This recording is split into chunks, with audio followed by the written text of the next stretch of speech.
Hey everyone, and welcome to Almost Cancelled. I am Peter, that is Tara, and we are going to talk about Chernobyl. It's episode 5. It is the finale of the miniseries. It is called Vichnaya Pamyat, and I probably butchered that pronunciation. Very So well done, I think. yeah, I thought I'll go in confident, and it'll I feel like if I sound confident enough, anyone who isn't sure how it's pronounced will assume I got it right.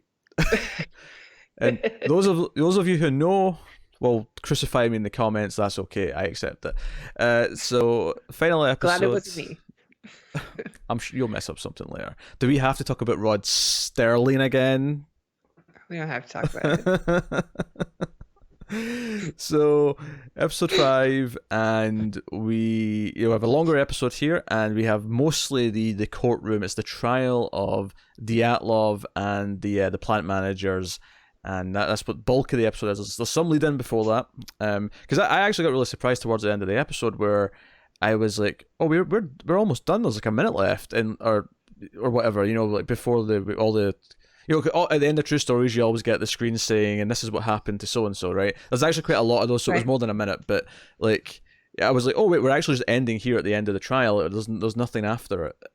Right. But not a need to be. That's not a criticism. It's just that I was like, oh shit, that was actually most of the episode. There was like a good 40 plus minutes, maybe 50 minutes of this episode was this right. Well, so much scene. of it is flashback too, so it's so engaging the entire time that you just lose track of the time. Oh yeah, it flew in. It absolutely flew in. And here's something I want to commend. The biggest is a commendation of both this episode, but the season the series as a whole even, is that they could have done this differently. They could have started episode 1 with a lot of what these flashbacks were. They could have had episode 1 be the build up to the explosion. They could have totally done that.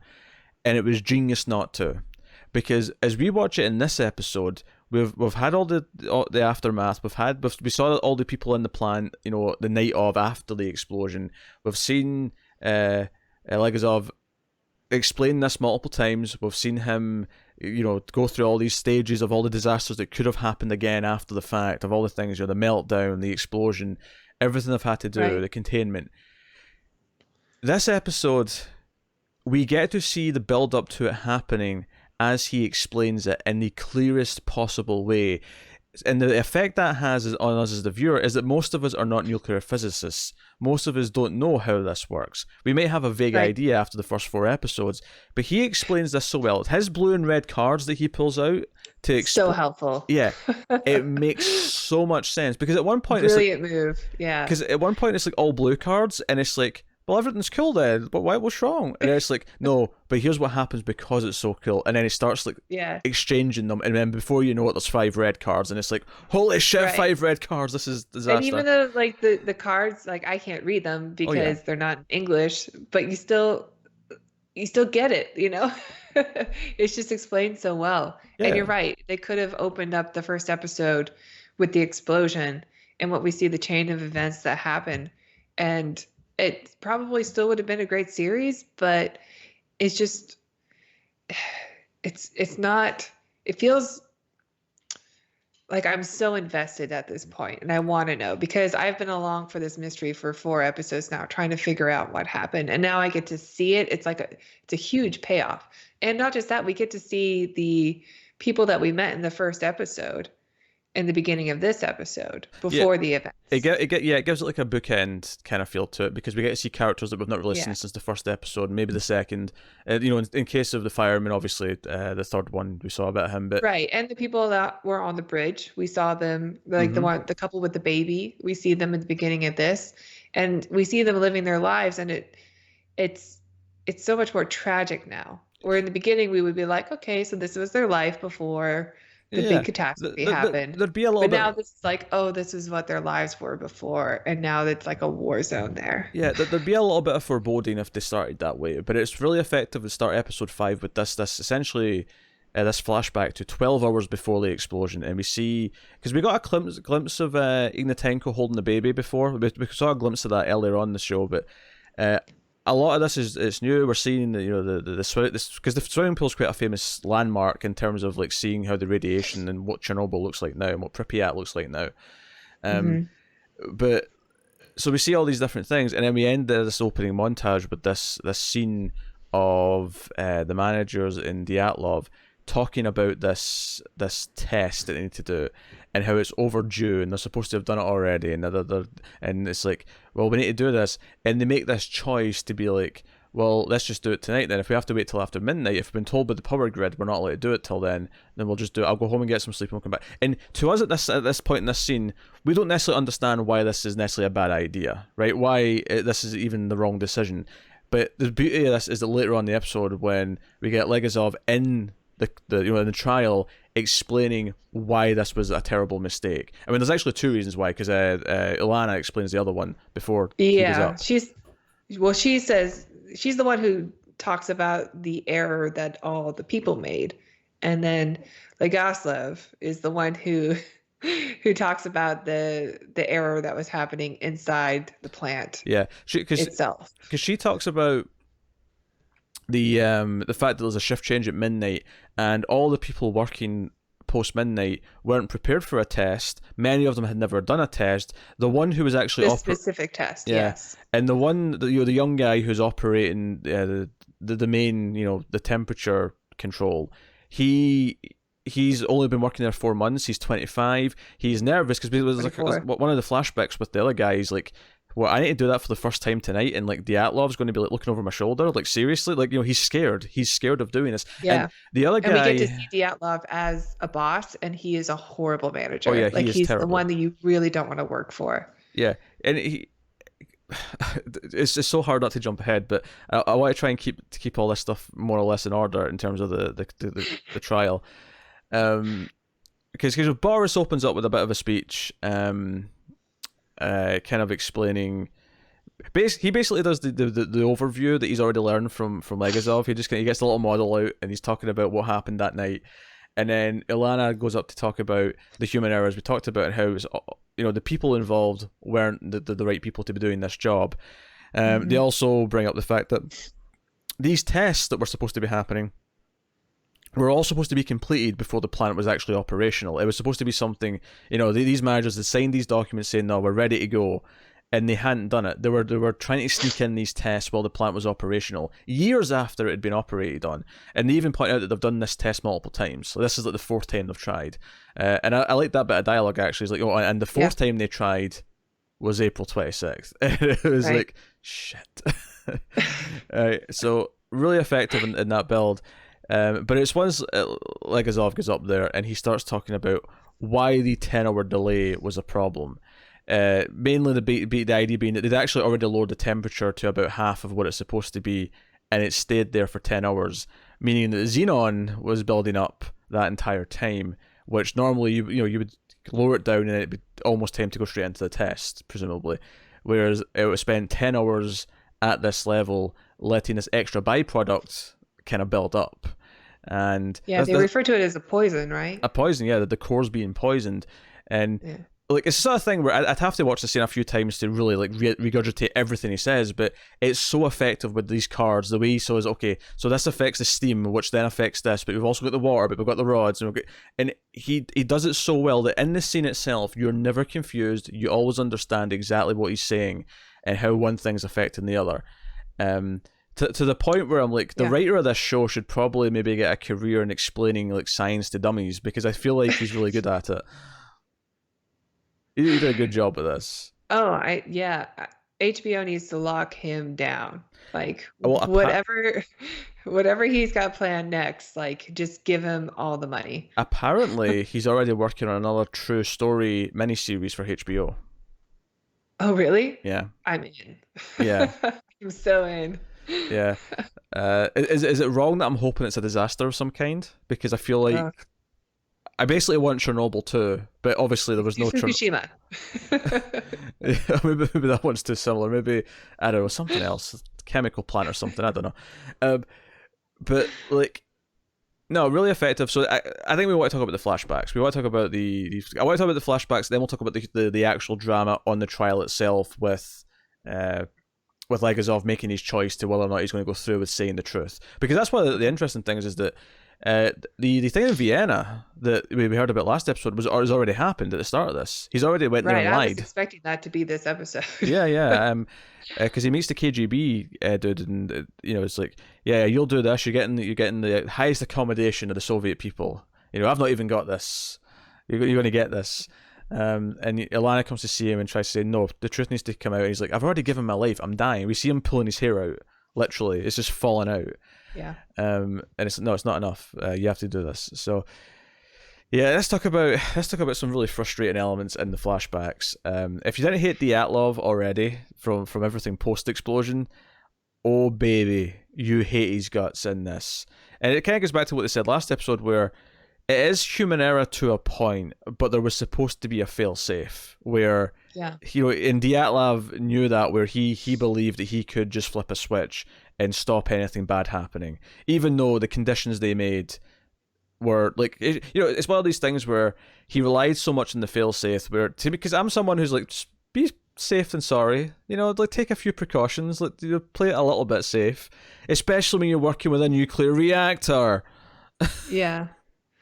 Well, I think that's also a brilliant move with the way this was structured, because there was a moment in, I think it was the last episode, where Ulana is talking to Dyatlov. Was that the last one? And I kind of felt a little sorry for him because, she's trying to get his story, trying to get the truth. And he's just like, the truth doesn't matter. No matter what I say, it's going to be all put on me. And there was a moment where I was just like, oh, he's right. He's going to take a bullet for this, whether or not the truth is out. So I kind of felt a little bit bad for him. But then watching it in this episode, the events that take place that lead up to it, I'm like, oh, that's gone. Yeah, I don't feel bad for him at all. He, assuming this is accurate, he is an awful human being. And every step of the way, like, it's one thing when he comes in and he throws like the guide at someone, because at one point the guy who's doing the test is looking at the manual, and there's steps like scored out, and he says to the other guy, like, what about the ones scored out in red? Are we doing them or not? And then it's like, if you phone someone, presumably Dyatlov, he's like, okay, no, we do all the steps. It's like, well, why are they scored out then? Who knows? Yeah. Like, just it's because they've never done this test before. Like, clearly that's part of the day crew or whatever that have done it in the past, and they've eliminated those steps for a reason, or there's no communication. Like, nobody knows what's going on. Yeah, no one does know it. And it's when one person says, I don't think we're ready for this, can we review like what we're doing before we do it? He throws the book or the binder at him and says, review it. Yeah, because we know that from the opening scene is that this needs to get done tonight, because they're talking about promotions. As long as they can get this test done, they can figure out what's wrong, like why the test hasn't worked in the past. Then if Dyatlov can successfully do the test, then he's almost guaranteed a promotion out of it. So that's why he's being so pushy, and it has to be done before the end of the night.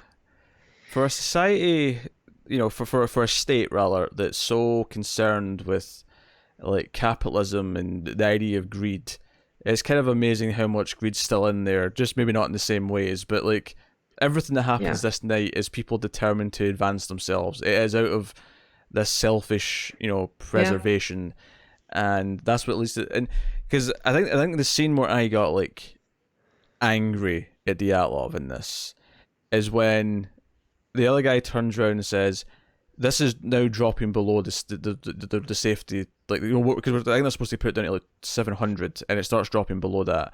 And he turns around and says, "We have to shut it down. This is not safe." Which safe." is a 24-hour shutdown process, they said, and he can't. He doesn't have that time. Yeah, and he even says, he's like, there's too much xenon in there now. So we know he's right because Legazov has just been explaining to us what's in there. We know that word. It's a key word for us, and it makes you go immediately, he's right. He's actually thinking of what Legazov's just been explaining. Someone in that room actually was aware of what might be happening right now and wanted to stop it. And I actually, at that point, I was like, this guy was almost a goddamn hero. This guy almost stopped all this. Now, admittedly, at this point, it might have been too cool, and the problem that happened with the cooling rods might still have happened. I'm not sure if that was, or if we were past the point of no return at that point. But regardless, his I don't know. thinking There's was still right. more. He still moves more cards around before the explosion happens. So Yeah. maybe not. He moves more cards around. There's still time. There's still time to save it, damn it. Was it all blue or all red? Yeah. But it's so effective because it, like, and this is where I go back to what the point I was making at the start, is that everything that happens now in the build up to this explosion means much more to us than it would have on day one, and we understand it in a way that we wouldn't have on day one. And even right before we start seeing it, Legazov explains the problem, and we even hear him explaining it over the footage of the scenes where he's talking about the counter going up and down and what that means. He's talking about all these things. So every single time something happens in these flashbacks, we understand exactly what's going on. And if they'd done this in episode 1, it'd all be a mystery still. And then we get to this episode, and maybe we'd have to repeat scenes again to show us, which would be kind of frustrating in some ways. Or we wouldn't be able to flashback at all. It would all just be in the trial, which would make the trial itself maybe less exciting, maybe less interesting. Right. But So every time they flash back and they show like that number counter for I don't know if it's the amount of energy or output or heat or something inside of it that's measuring. it's the megahertz that's going down. Okay. But every time they show that number counter, like I am focused on it. I am like, even though I shouldn't know what I'm looking at, I'm so invested in seeing that number go up and down and where it's at while they're explaining it. Like it's just so well done. And then the other part that I think is really effective is that so much of this is watching it go down lower than it should.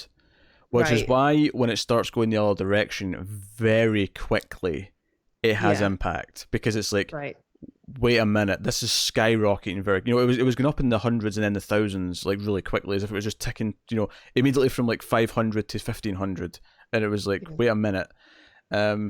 And then obviously he puts it in perspective where he's like, this was supposed to operate at 3,000 and it ended up at least at 33,000. It probably went past that, but that's the last that's reading. where it stopped. Yeah. We could get. So no, like all that stuff is really exciting, and you've got Dyatlov at one point like shouts out, "I wasn't in the room when he did that," and Legazov tries to fight him on it, and he gets like sort of told off for it. He's like, "Oh, you're not a prosecutor, shut up." But then the other guy's like, "Yes, we have we have statements from like 12 people who were there in that room. Well, not 12, it wasn't 12 people, but however many people were in the room. Everyone in the room said you were there." And said you were, and that was the other thing is like.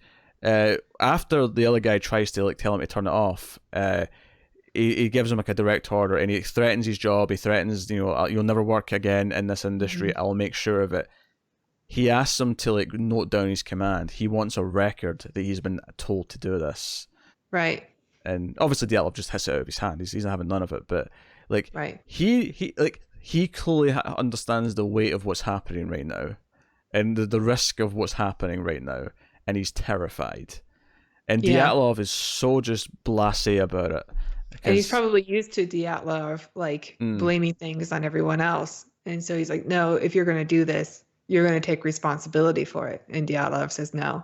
And even in the freaking trial, he's still not taking any responsibility, even though we know that he's already admitted he knows he's going down for this. He's still fighting. He's a fighter. Which actually leads to one of my favorite moments in the episode. One of my subtle favorite moments is when Legazov does eventually start talking about the rods and the flaw in the rods. When he does actually make the choice to do this, because as Ilana puts it, it's not to convince the court itself; it's to convince all the scientific community who are at this hearing. Right, because all the other people in charge of the other plants in the Soviet Union are there too, or at least some of them. Are there too. So if other scientists hear it, then that should be enough for people to know that there is something wrong. There's a fatal flaw in all of the reactors. So when I'll get into the details of that, but when he actually starts talking about that and he makes it very clear that there is a flaw, there's a reaction shot from Dyatlov where it's the reaction shot that tells you that he actually believed it was his fault until this moment. Like it was never going to admit it. He was never going to say that it was his fault. He was going to blame it on everyone else but him. But there's a moment here where you can see the shock and relief on his face that he isn't completely to blame. Yeah. I loved it. Yeah, you're right. It was such a great piece of acting. Yeah, it was glorious. So that was a great moment, and it's because I feel no sympathy for him. Like I don't feel like happy that he got a like not a get out of jail free card. I mean, because he's still he's still getting blamed for it. But But he's probably still slightly tormented by the idea that this has happened on his watch. And I'm sure he doesn't know why it happened, but it happened. And it happened because of the decisions that he made. Even though he's not accepting it, like you kind of have to figure that would probably torment a person. oh sure, yeah, And to know that there's some kind of an answer that at least like, yeah, he made every wrong decision. And if anybody else was in charge, it probably wouldn't have blown up that night. But there was a flaw. yeah. No, it's a fantastic moment. Fantastic moment. But before we get to like the why, of course we have the fantastic build of events as all this is happening to the actual explosion, which obviously we don't see in the first episode. We see it in the distance from the window, but here we actually do get to see the full thing. And one of the best parts of this is because they mention a couple of details here that was really shocking to me as well. That no one else in the plant, outside of the people in the control room, seemed to actually be told that there was a test going on. The person in the rods, the person in the water pump room, all these people did not know there was a test going on. So they start seeing weird things happening, and they don't even know why. And one of the shots before the explosion is that all the rods are starting to like bounce up and down, and it's a really effective thing because we have not really seen this yet, this room before to a great extent. So this guy looks over the balcony of the walkway, and all these rods that all weigh, I think it was 350 kilograms each, something like that, yeah, all start bouncing up and down like something bad's about to happen. And I mean, you can't even imagine what could cause that if you're just there and suddenly they're all bouncing up and down, right? Like, oh yeah. It's terrifying. I've been saying this since episode 1. It's a horror movie. And the music that was playing throughout this and throughout the explosion was horror movie music. It really was. And it's so unsettling. Yeah. The music, the score never lets you relax. Never. No, it's phenomenal. This stuff was just exceptionally done, and it's partly why I was excited for this last episode being mostly in the trial or what I thought was going to be the Vienna hearing, is this idea of like having the flashbacks to the night of, just it's such an exciting explanation of the events, and it kind of rounds off the show in a way where it says, okay, part of the important thing here is to understand why it happened and how we can't let it happen again. How do we stop this from happening again? And what were the reasons that caused it beyond just the science? What was the human error involved? And I think actually it wasn't until this last episode where I really got kind of the overall message being here of like the hubris and the not ignoring the scientists, ignoring the facts, and trying to have a convenient lie so that you don't. There's a great line later on from Legazov when he's talking to the KGB guy after he's been like detained. Why worry about something when it's not going to happen? And that as soon as he said that. Money. As soon as he said that, I just thought of climate change. That is the first thing that popped in my head with that line. Yeah. I couldn't not think about it. And I don't know if necessarily the show is made specifically to like make you think of that, but I think it applies to it. We do live in a time now where the truth is somehow in danger. And it's been going on for a long time with climate change, but now we're really seeing the effects of it. And, our generation and the next generation are going to be the ones that deal with it. And the people who are in charge and living, these great lives beforehand are are the ones that we can blame for it, but they're the ones that are trying to hide the truth, and we just live in a time where truth is whatever people want it to be, it seems. How many comments do you think we're going to get now about climate change not being real? Whatever. How many? This is why you listen to scientists, because there's another great line in the hearing where he says, I can't remember how it started, but it was basically all these lies, eventually we have to pay the debt. Sooner or later we have to pay the debt for all these lies, and that's what Chernobyl was. And I think the inconvenience of it, and thinking about it, humanity is kind of guilty of this, where lots of lessons have been learned. Like, you'll never hear someone argue when they say, I don't know, don't don't play with fire next to like gasoline, right? But I guarantee you, it took someone getting set on fire for someone to actually believe that it was a real danger before they started like telling people that. You know, like I believe that the disaster has to happen before humans will actually start like en masse. Like everyone will agree that they actually have to take the safety precaution. Sure. Yeah, And I think that's been proven time and time again. and Chernobyl's maybe the biggest example in history of that. Well, because it also came from a government that was trying to keep this perfect image of its utopia. And because, that kind of government created Dyatlov. Because it was a government that says we don't accept the truth if it's inconvenient. So you have to give us a truth that we like in order to accept it. And what kind of leaders do you build from that world, from that system? Yeah, You build people who just lie over and over again. You don't get the truth. And that's exactly why it comes back around to like, no, the state is at fault. The state, yeah, Dyatlov is terrible. He's an awful person, and he is largely to blame for what happened that night. He is a product of that system, though. But yeah, the system created him, and the system not only created him, but created the fault itself. Because as he puts it, it was cheaper. It was cheaper to have graphite as the tips of the rods, and because I said this before we started recording, but the one thing that really stuck out to me in his little speech, because he explains this. Okay, the rods were graphite, and that was basically a detonator. It basically triggered this explosion, and he's asked why, and he says, well, for the same reasons that we don't have as good casing as the West. And it was the way he said the West. I'm like, he's actually pointing out that the West. He kind of says it under his breath too, like it was. Yeah. Not like the West. Yes, well, theirs are better, you see. But he says that. He says the same reason we have this, the same reason we have that, because it's cheaper. And there's just this like stark realization with that line, and obviously he starts. That's when the judge is like, hey, if you're suggesting the state is at fault here, you're on thin ice, Sonny Jim. No, you said you're on dangerous ground, and he's like, we're all on dangerous ground. We're in Chernobyl right now.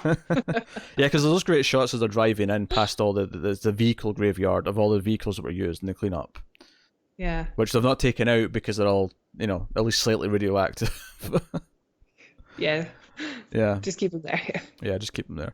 And, like, such a great moment. It's a great speech. Like, as great as Dyatlov is here, because he is great, for those reactions, and like he's such a great bad guy, and Skarsgård we'll talk about in a minute because he's got a couple of great scenes as well.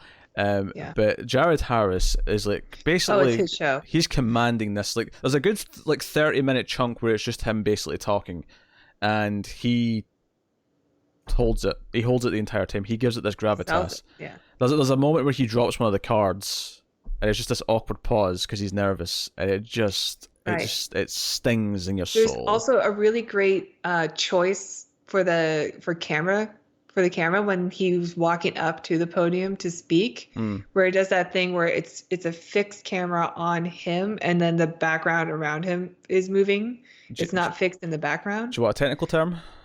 Sure, I don't know it. I've got two for you. I've got the more common one, which was chest cam, where it's like attached to the actor, and that's how you get that effect. Although I think the more technical term is actually the snorri cam.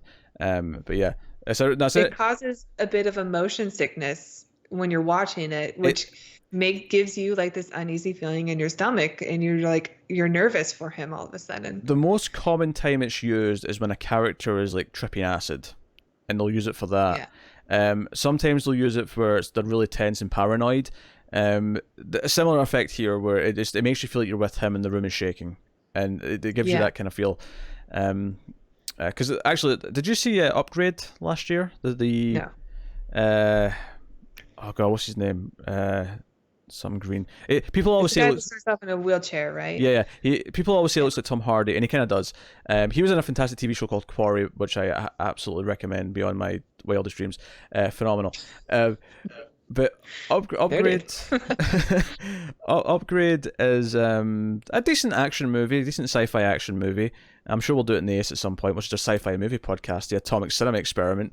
It's atomic. I hear that's really good. Yeah, it's on point. We're on topic. But the reason why I'm bringing it up is because that movie did this really weird thing, which I thought was super impressive, where it did that effect to the chest cam, but it did it in like wide shots where he was like far away from the camera, but it had that effect, and I was genuinely baffled as to how they achieved it. But it was really good. Very interesting. Yeah. But it was really good. I don't know what that would even look like.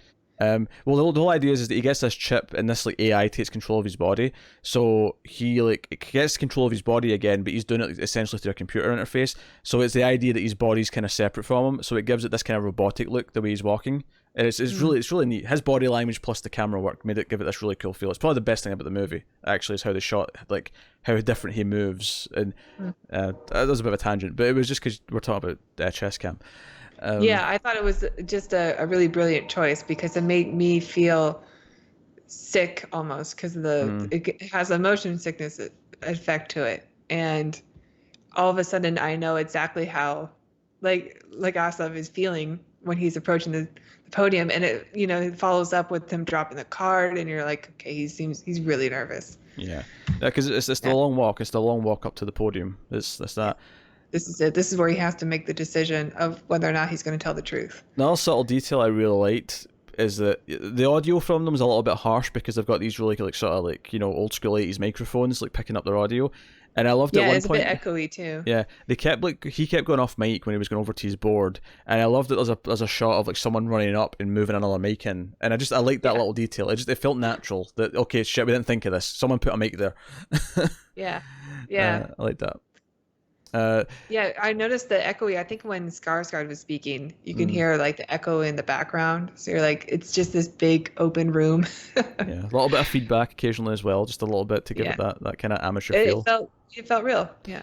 It just added to the atmosphere. So there's actually a pause though in Legazov's testimony at one point, where Boris has been coughing a little bit, and he starts coughing really violently, and the court has a recess. And there's this great scene where Boris is with Legazov outside, and he's sitting with him, and he's basically saying that he's got maybe a year to live. And we actually find out at the end he actually lasted a little bit longer than that. He lasted till 1990, but he's coughing up blood, and he's reaching that point where he's talking about like, was my life worth something? I was just this company man. Did I achieve anything? Did I do anything? And we get this phenomenal response from Legazov where he says,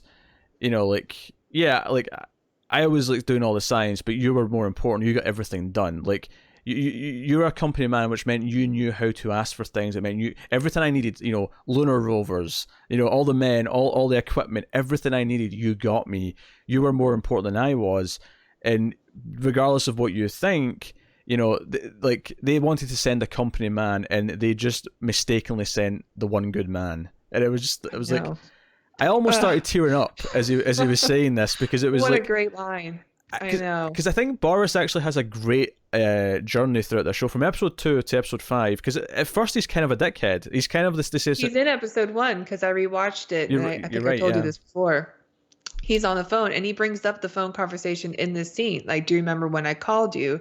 And he was just a businessman. Like, they told me that I was in charge and there was nothing to worry about. So when you were like talking to me about all these things we should worry about, it's like, just get it done.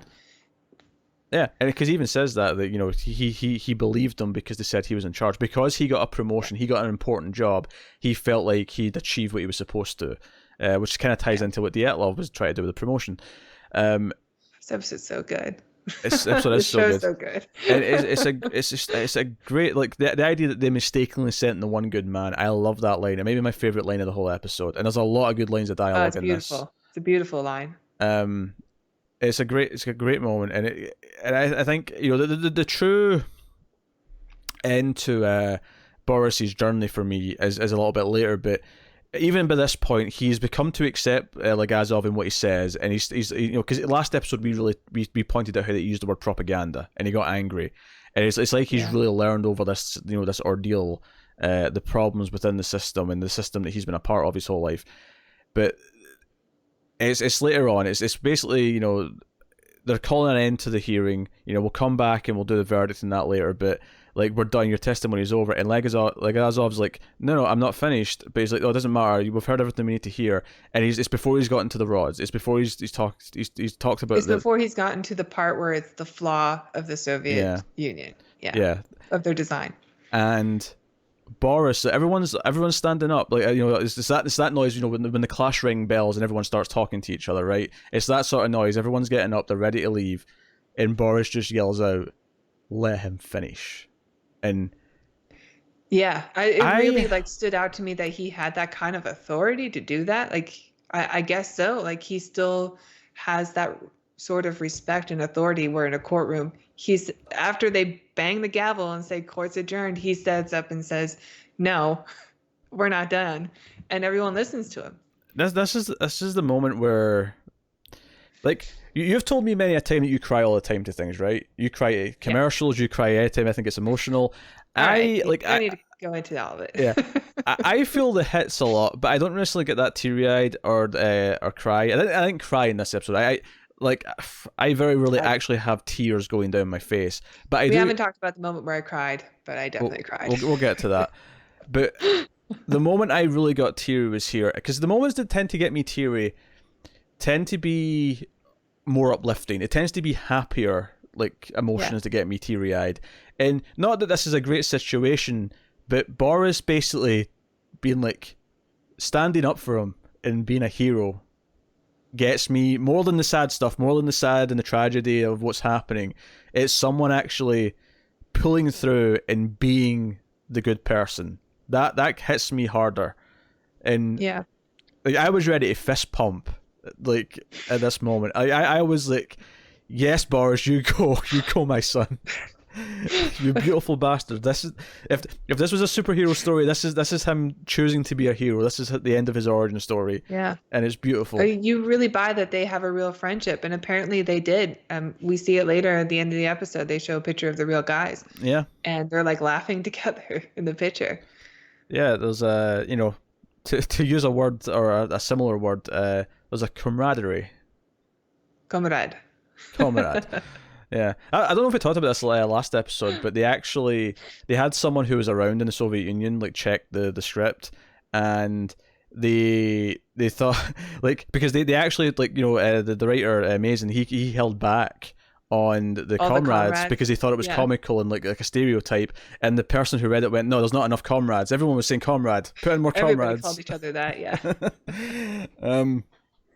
So no, this moment's fantastic, and then of course he goes on and explains the fault and gets to the speech about how it's cheaper and all that stuff, and tries to hold them accountable. It's just a beautiful.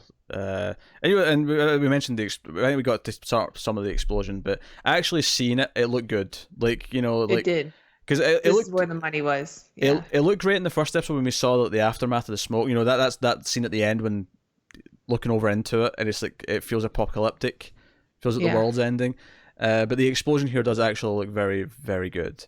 It's a great moment. It's a great money shot. So yeah. Well, there's two explosions. There's the one that happens inside the reactor that blows the lid, and then after the oxygen goes in, there's a second major explosion that goes straight up and causes the air to ionize, where you get that blue streak.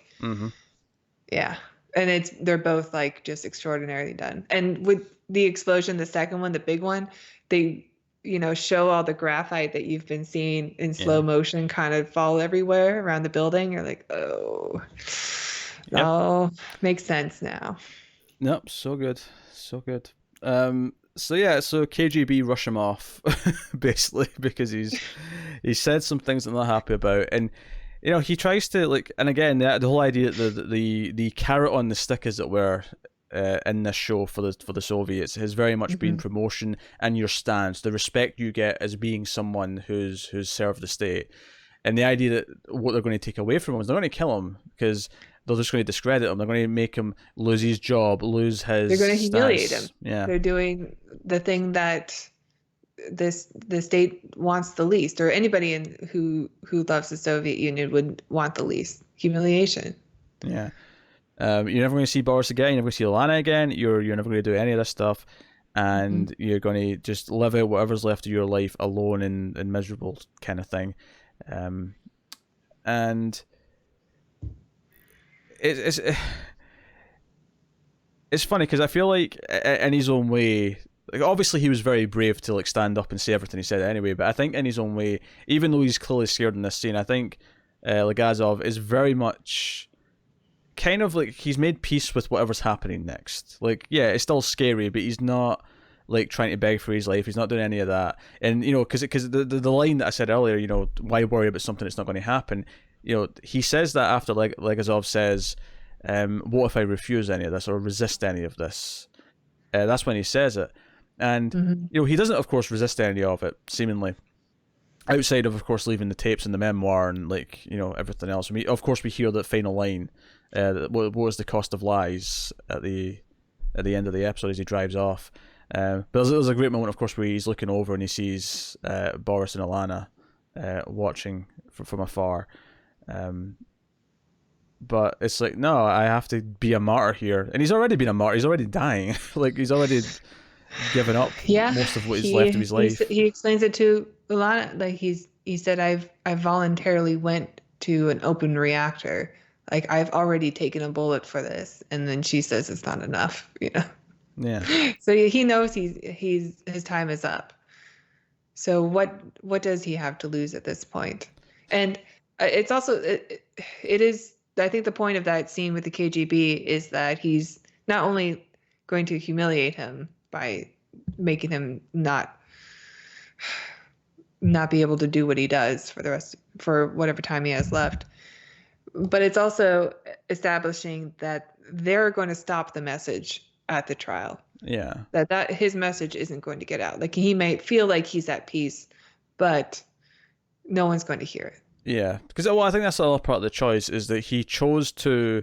He wanted to actually live and respect himself for doing the right thing rather than doing the right thing for the state. And his final choice here was basically that he wanted to be able to live with himself, which I think he can do even if the message doesn't get out. But I think what Alana was saying is that, of course the KGB are going to cover this up. That's why the rest of the scientists have to hear it, because they're the ones that can then gradually push for change, because they'll understand it and they'll want to change it. If they admit that there's a flaw, or if he says that after the trial, that's when they're going to fix the other reactors. And Alana's like, no, they're not. Because if they fix it, then it's acknowledging that there's a problem in the first place, which means they lied about it. So that's never going to happen. Unless you tell the truth. Yeah, and he does. And the episode, obviously we hear the final bit of his memoir again as he's driving off.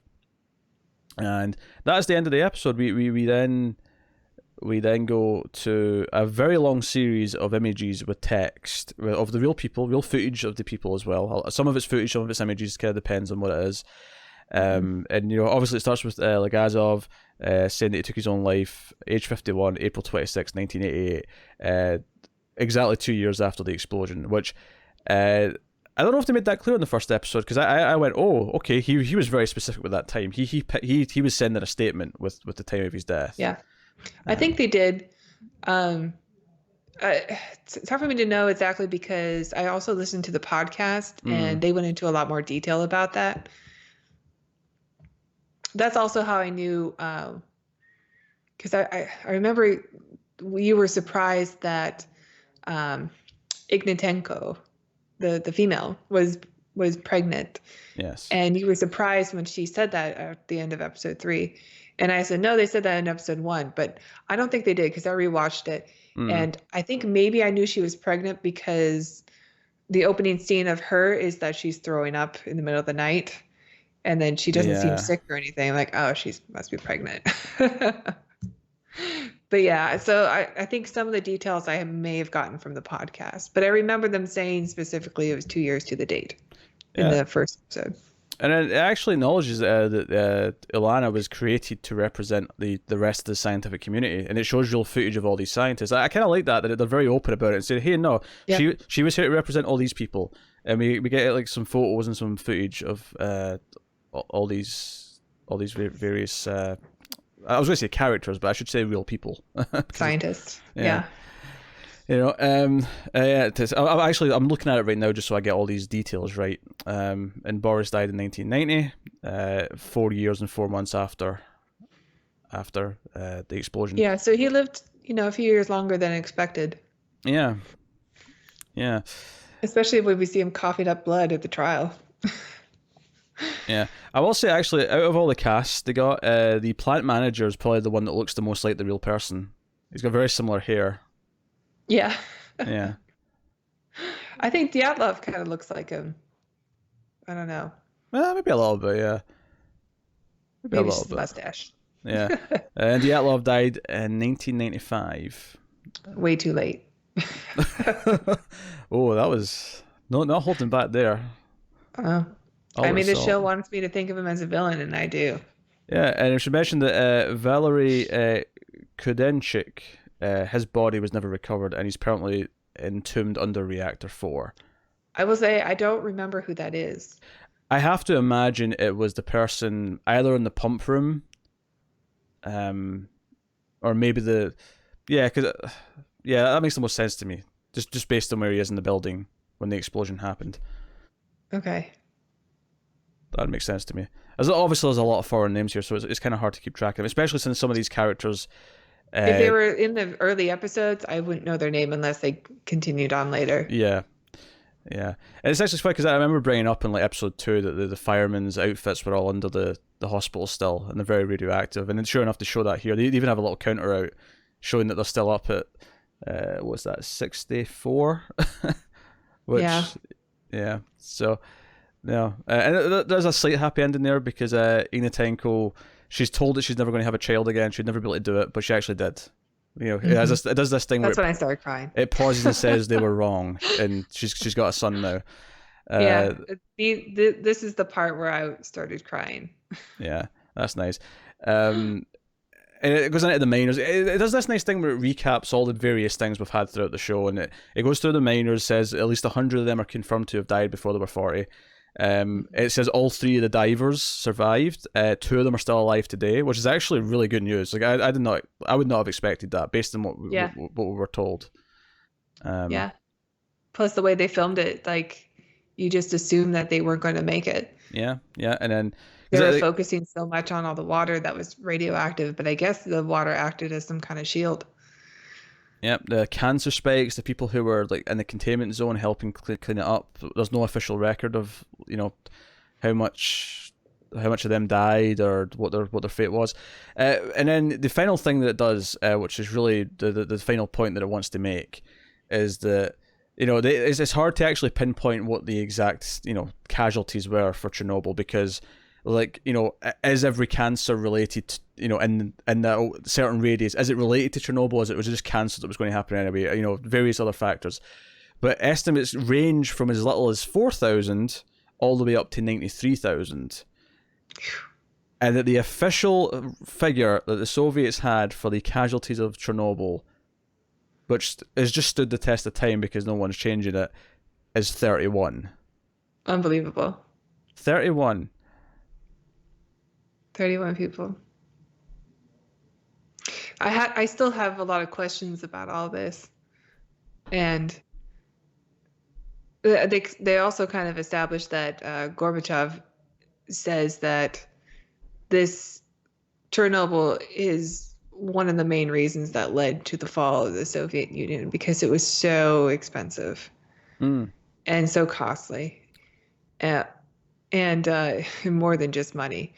But I couldn't help but think when I was watching the miniseries, all the times that they promised people like rubles, and they kept sending in more and more people, and if all those people ever got paid or their families got paid or something, and I know the cost is more than just giving rubles to people, but I don't know. Like I still have so many questions about that. Yeah. There's actually a photo of Chernobyl from 2017 because they built a new containment. They finally finished this big containment dome over it. No, it's terrifying. I feel like I've learned so much. I saw a meme going around earlier, a photo from the first Spider-Man movie, where William Dafoe says, I'm something of a scientist myself, and the joke being that that's how you feel after you've watched Chernobyl. I don't know if I quite go that far, but it did make me laugh because I certainly feel like I am. I feel like I would always have been scared of radiation, but I feel like after this, I'm really scared of it. Like I understand it. Yeah. After episode 1, I was like, whoa, I have a new fear I didn't know existed before. Yes. That's the scene in the first episode with the guy who holds the door open and then starts bleeding through his clothes. That was pretty remarkable. Like that was the first moment I was like, oh my God, this show is not playing. Yeah, no, this show has been so good. Each episode's done a really good job of being a defined thing on its own, where they've had like a new crisis or a new part of the story each episode, so they've all felt like good whole chapters. Mhm. But at the same time, the overall thing feels like a 5 hour movie. It does. It feels like a really highly produced, great acting, great effects when they're needed, great tone and atmosphere throughout. Music's on top form. In fact, the track that's playing over all the slides at the end is very good, very haunting. Mm. Um, I agree. This is probably the best 5 hours of television I've ever seen, to be honest. I was so invested from the first episode, and it's just like a masterpiece of acting, of writing, of directing. And I I don't mind when movies and shows take like dramatic license to tell something that is based on a true story. But this one is so, like, although they do that in order to tell a better story, I, there's so much details in it that are correct that I really feel like I'm getting a yeah, lot out of it, a lot of truth. And a show that is about truth and lies, that's very important. And having that slideshow at the end where it's just nothing but facts, where they say, here's where we mm, took some dramatic license so that you know what to look for. And I think that's okay in storytelling, you yeah. know? As I understand it, this is probably this fifth episode is the most dramatically sort of licensed episode, in the sense Yes, that because Legasov was never actually in the courtroom. yeah, that's all just. But I think it's so effective because it explains everything so I don't want a well. stranger. Yeah, I want him. Yeah. yeah. No, it works. It works. Um. So, no, fantastic. You just said that maybe the 5 best hours of television you've ever seen. So that means it's better than the hit television show Star Trek. Any of the ones. Oh boy. Really putting my feet to the fire now. Hmm. Yeah, I'm gonna say I think there's no code of honor in Chernobyl, so I think those TV shows I rank higher than Chernobyl. But it's well, it's so clean. It's just it's yeah. 5 episodes. To, It's a mini series. to, I think it stands alone. to Yeah. me, it's actually more like miniseries to me are more comparable to obviously other miniseries, but probably more so to movies because they are so short and self-contained. For me, there's like something about like spending years with a character and then they get to if they stick the landing after 5 or 6 seasons, it's like there's nothing better than it. It feels so good. And so it's a different beast. I'm not comparing them because I don't think they're comparable. But Yeah. I just wanted to pick on you because you said it was the best TV you'd ever seen, and you always say how Star Trek's the best Well, thing it's not ever. TV. It's HBO. We are not sponsored by HBO. I just want to point that out. I mean, That was their slogan for a long time. I don't know if it still is, but mm, yeah, I really do. 10 out of 10. I really think this is great, and I'm glad you said something about the writer like being locked down for a future project.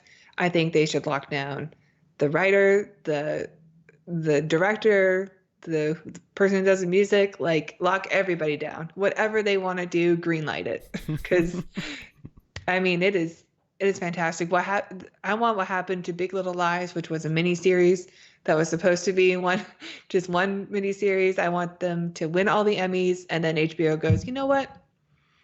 Let's do a part two. how do you do a Chernobyl part two? I don't care. I want it. Whatever they want to do. Surely it becomes more of an anthology where it's a different like real disaster each Perfect. series. I'll watch it. And is it always Jared Harris? Oh, please. Yeah, same cast, Yeah. just different parts. Hey, you know what? I'll watch True Detective season 4 if it's Jared Harris and Stellan Skarsgård as the detectives. Yes, please. I'll do it. I didn't get past episode 1 of season 3, and season 2 is dreadful, but I'll watch season 4 if it's those two. I actually haven't watched any of them, but they're on my list. I'll watch them. I like Mahershala Ali a lot, and he was in the last one, so I'll probably check him out. Maybe I'll skip it. I'll be honest, I wouldn't put it at the top of your list. All right. Season 1 I have to watch, I know. Season 1 is good, although I do find it overrated. I think the writing season 1's actually pretty just kind of ropey. It just gets away with it because of the actors and the direction. Yeah. And this show is underrated. Like, not enough people are watching Chernobyl. I'm telling you, like, I talk to people all the time who are big Game of Thrones fans and stuff. I'm like, so have you watched Chernobyl? No. What do you mean no? I'm trying to spread the word, nobody's watching it. This is going to win tons of awards. They'll have a nice Blu-ray release. They'll treat this. Give proper. me an extended edition, HBO. I want it. I know you have deleted scenes. I'll buy it. All right. Well, you don't get deleted scenes of the dogs being like buried alive. I know. I realize what I'm asking for. yeah. I just hope you realize. Yes, that's good. But yeah, no, this has been a fantastic show. And I hope the next miniseries from this creative team is coming soon, because clearly they know what they're doing. Which is actually really weird, because I looked up Craig Mazin, the writer, who of course has been on the podcast and has written the whole show, done all the research. I looked up his filmography earlier today. That man has made a lot of shit. The director too. I looked up the director, and it's like all music videos, and then Chernobyl. Like, what? I mean, music videos to direction of like TV and movies isn't that weird. Like that does happen. Like, yeah, but I don't know if any of them are like masterpieces like this. I mean, David Fincher, I think, started off in music videos. So I mean, it does happen. But and then did Alien 3, yeah. And then did Alien 3, which may have been better had the studio not messed with him so much. But we'll see. I agree. I wish I could see that movie. I want to see the movie he wanted to make. But so Craig Mazin, wrote at least 2 of the Scary Movies, and he was one of the writers on Rocket Man from 1997, which is a comedy. Another masterpiece. I've not seen it since I was a kid, and I liked it when I was a kid. It holds up so well. Let me get my copy of the Blu-ray. I don't think it. I don't think it does. I'm going to go out on a limb here and say that it does not hold up. Are you kidding? He farts in a spacesuit and it blows up. Love watching Harlan Williams waddle around on Mars with William Statler just so pissed off in front of him. Did you just say Sattler? Sadler. I'm not adding an extra T. It sounded like it. Don't you start. It sounded like it. Rod Sterling. All hey, right. you haven't corrected me. We've done like 15 episodes of Twilight Zone plus the new 5 more of the new ones, and you didn't correct me until the last one. So because I couldn't take it anymore. So I am the product of a failed system, is what I'm trying to say. How dare you? How dare you? Don't blame me. You somehow turned me into the Soviet Union, and you turned into Dyatlov somehow. I don't know how that happened, but yeah, that's Chernobyl. I was on the toilet the whole time. All right, it's not my fault. So that's Chernobyl. It was fantastic. I like the finale.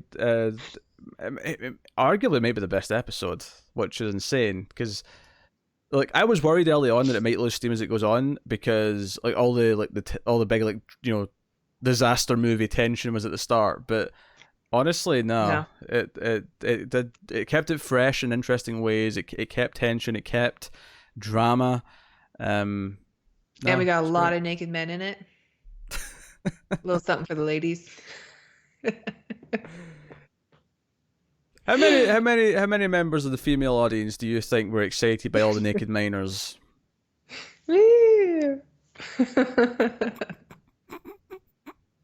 know what's actually really great about that character, mm-hmm. other than he was probably the best character in the show, is when you first meet him, he makes a joke about the Soviet Union. He's like, what makes a ton of smoke and a ton of noise and cuts an apple into 3 pieces? A Soviet machine designed to cut an apple into 4 pieces. And you know what? It's kind of true because he's making a joke about how they make cheap machines, and that turned out to be the flaw of the reactor, was that they were just too cheap. Yeah. So he was the best character of the show and a brilliant man. Well, that just goes along with everything they said about the miners, is that they're observant, they see things, they understand things better than maybe you think they would. So there you go. They are in many ways the Cordelia of Chernobyl. No, I'm not gonna tolerate that. No. Cordelia on the hit television show Buffy the Vampire Slayer would often like notice things and point things out in her own kind of like dumb teenage way, but she'd be very honest and blunt about things, and she'd actually point out like character flaws that would make them uncomfortable. Like, in many ways, she is. She was the miner. She was the head miner. miner of Buffy the Vampire Slayer. I'm standing by it. I'm standing by my comparison. Well, you got yours in. Yeah. So. Now we can end the show. That has been Chernobyl episode 5. Thank you for watching this rambles and shambles of a discussion. Yeah, and before we plug everything and try and sell your Patreon and whatnot, it's just worth mentioning that we do have another HBO show starting next week. In fact, Tara mentioned it a little bit ago. Big Little Lies season 2 is starting, and it's actually going to be me and Tara who are reviewing that as well. So if you want reviews of that on a weekly basis, and specifically if you liked us two as opposed to me and Connor, because everyone in the comments was so happy Connor was gone. Everyone was so happy. Then you can come back and hear us talking about that weekly start. Although Tara will be missing episode 2. That's true. Yeah. I'll be doing episode 2 on my own, but Tara will be there for the rest of the episodes. Starting with episode 1 I'll next still week. watch it. I'd hope so, because I just won't be here for the review. Yeah, otherwise episode 3 review is going to be kind of weird. Like, well, nothing makes sense. Why did this happen? Could be an here? interesting perspective. Yeah. When did Madeline get like a third eyeball? When did that happen? She must have been hanging out in Chernobyl. You sandwiched it back in. That's great. That's great. I love it. I love Blinky. So let us know what you thought of the Chernobyl finale and the series as a whole in the comments. Obviously, you can rate us on your iTunes, or Apple Podcast app, because they're changing it. It's not going to be iTunes for much longer. They're getting rid of iTunes. It's going to be Apple Podcast or something stupid like that. I'm a Google girl. So rate us on there and all that jazz. If you want to support us financially, I think Tara can fill you in and how you do that. Well, if you like what we do, you liked our reviews of Chernobyl, you can check out our Patreon page. It's at patreon.com/milefuzz.tv. You can donate as little as $1 per month. And with that $1, you get bonus episodes for other shows we do, such as Screams After Midnight, or The Ace, the Atomic Cinema Experiment, which is our sci-fi movie podcast that Peter mentioned earlier. You get exclusive episodes, and you get episodes a week early. So yeah, check it out. Very good. Very good. And yeah, you should go to Patreon and sign up for $1. Do you know why? Because it's cheaper than just about any other form of entertainment. So it's cheaper. Yeah, it's the graphite rods. Yes. Of entertainment. But we won't go nuclear. Not yet.